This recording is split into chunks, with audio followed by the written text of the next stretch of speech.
Oke, langsung saja di video ini saya akan membuat project pembuatan program sederhana dan software yang saya gunakan di sini adalah Microsoft Project. Nah, di sini nanti saya akan mencontohkan bagaimana cara membuat WBS, Gantt chart, kemudian network diagram. Untuk ketentuannya di sini poin 1 adalah project dimulai dari tanggal hari ini atau besok. Kemudian untuk poin kedua, hari Sabtu dan Minggu itu dibuat libur. Dan poin ketiga, membuat 1 atau 2 hari libur sebagai hari libur nasional atau hari libur lainnya. Dan poin keempat, di sini saya sudah membuatkan tabel jadwal pembuatan project ya. Nah, di sini ada nama kegiatan, ada durasi dan predecessor ya. Nanti kita aplikasikan di Microsoft Project. Oke, langsung saja saya buka Microsoft Project-nya.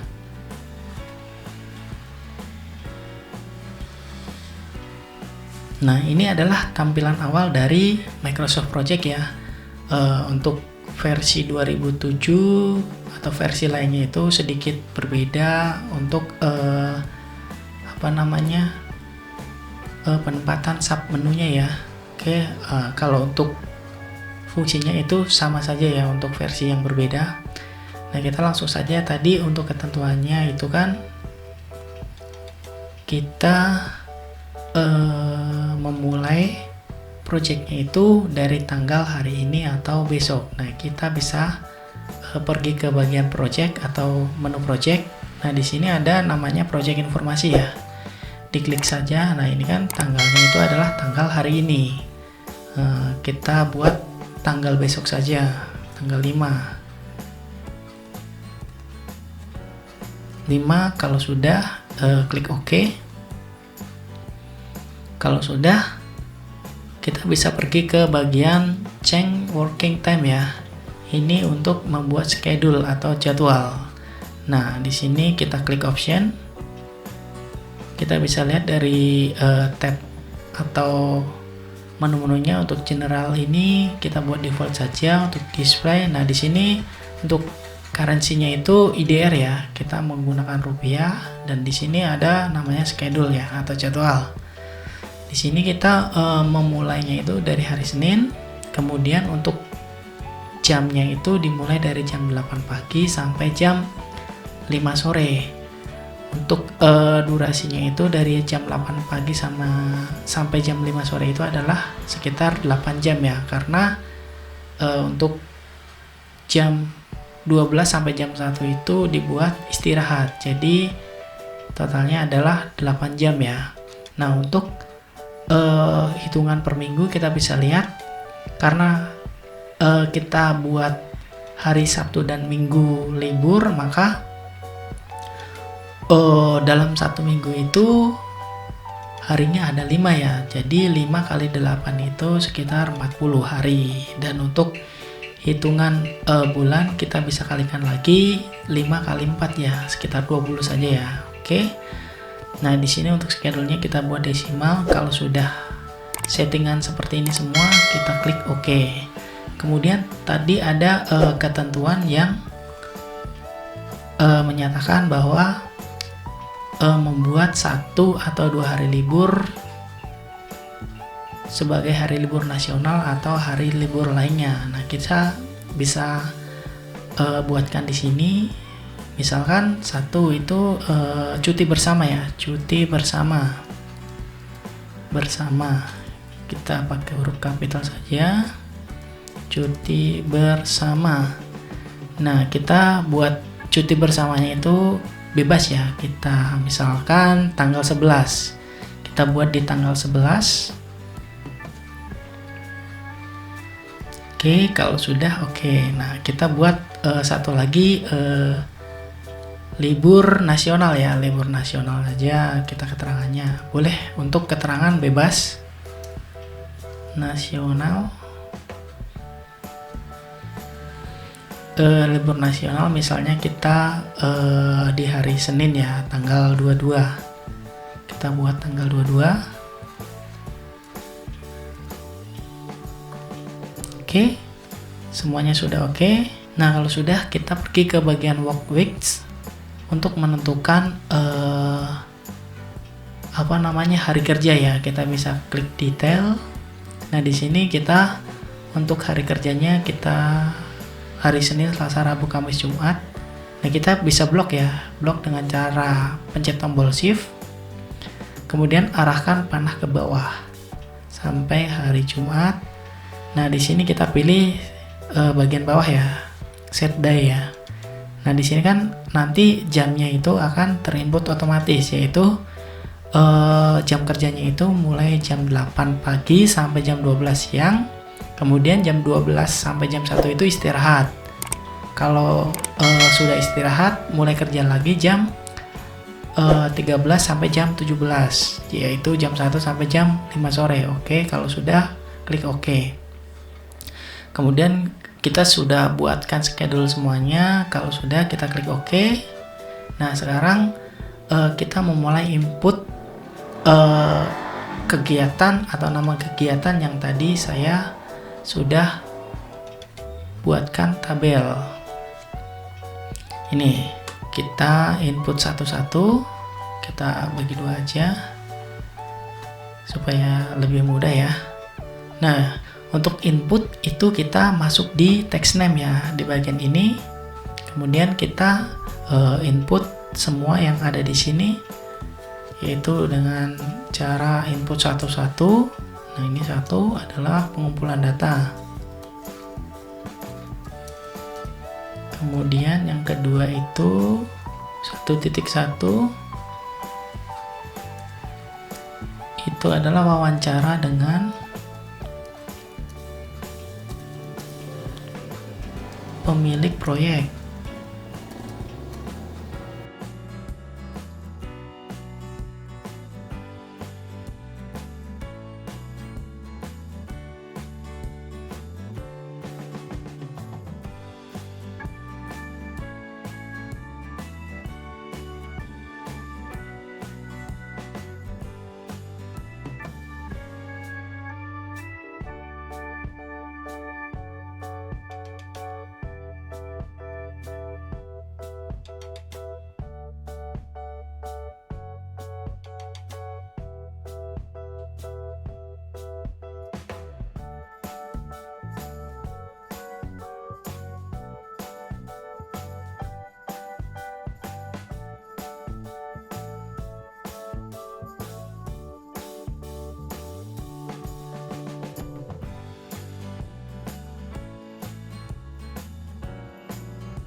Oke, kalau sudah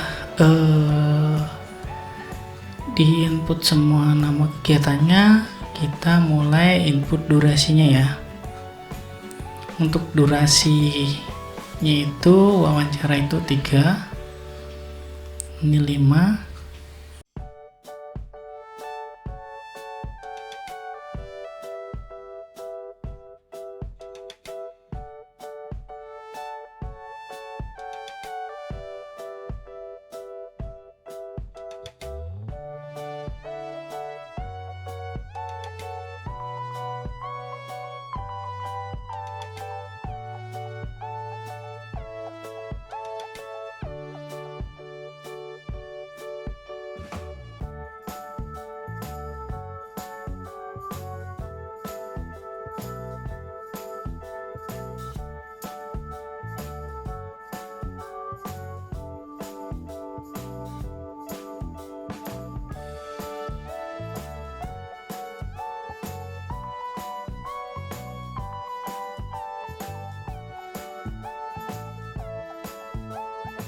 Terakhir ini adalah predecessornya, kita input di sini predecessornya.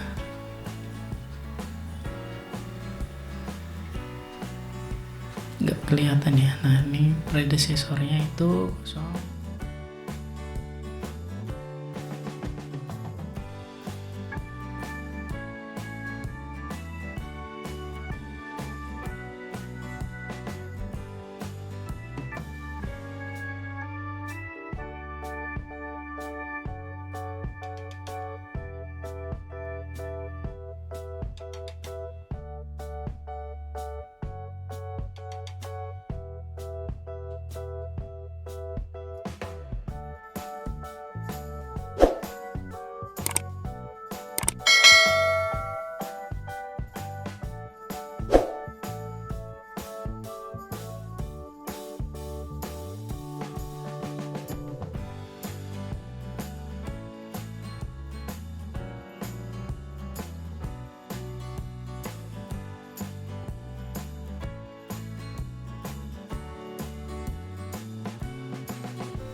Nah, kalau sudah diinput semua sesuai tabel, kita perbesar. Nanti tampilannya akan seperti ini. Kita tinggal merapikan ya. Nah, di sini kan untuk pengumpulan data atau yang lainnya itu kan ada beberapa sub ya. Supaya terlihat rapi, kita bisa blok di bagian subnya. Misalnya ini adalah pengumpulan data. Pengumpulan data, kita pergi ke bagian menu teks. Nah, di sini kan ada namanya outdent text sama indent text ya. Kita pilih indent text. Nah, nanti akan membuat sub ya, membuat sub di pengumpulan data. Bagian spesifikasi kita blok. Salah. Spesifikasi kita blok in. Bagian desain ini apa ini? Bagian desain kita in, kemudian yang terakhir ini. Oke, ini kita cetak tebal supaya menandakan ini adalah judul ya. Nah, kalau sudah, nanti tampilannya akan seperti ini ya. Terlihat lebih rapi. Kita bisa minimize. Lebih enak dilihat ya.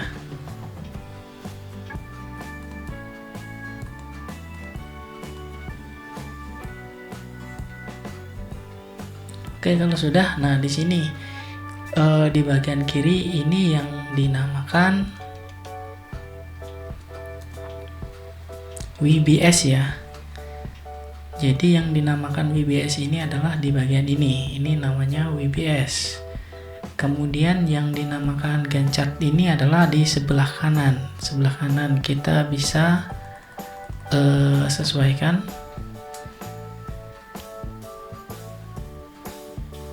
Ini udah otomatis ya, Gantt chart-nya sudah terbentuk secara otomatis. Ini adalah contoh Gantt chart-nya. Kemudian yang terakhir itu adalah network diagram. Kita bisa pergi ke bagian di sini yang pojok kiri atas ini, kita klik. Nah, di sini tinggal klik network diagram. Nanti akan keluar tampilan seperti ini. Ini adalah namanya network diagram. Sudah jadi. Ini adalah network diagramnya. Nah, seperti itu ya. Kita bisa kembali lagi ke WBS. Oke, nah setelah itu jangan lupa menyimpan projectnya. Pergi ke file dan save as. Saya simpan untuk penyimpanan bebas ya. Saya simpan di main dokumen dengan nama folder MS Project. project, kemudian project 1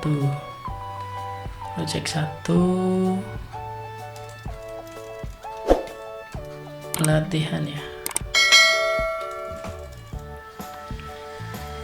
latihan 1 aja. Nah, saya beri nama latihan 1, kemudian save.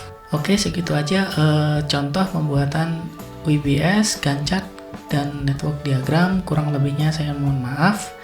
Jika video ini bermanfaat, silahkan di-share untuk pengetahuan dasar Microsoft Project, dan sampai ketemu lagi di video berikutnya.